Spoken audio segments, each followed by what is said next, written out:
In this video, I will show you how to write gamma symbol in Microsoft Excel. So click on Insert, then Equation, slash and type here gamma.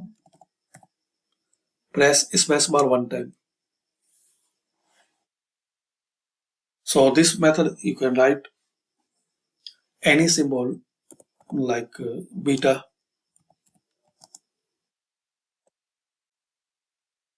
alpha,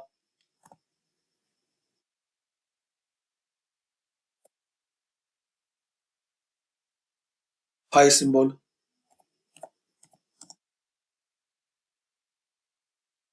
You will find list here.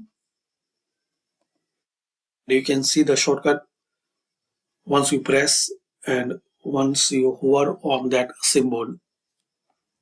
So write down these symbols and their shortcut, or you can select from here like beta, alpha, beta, gamma, or theta symbol, delta symbol like alpha, beta,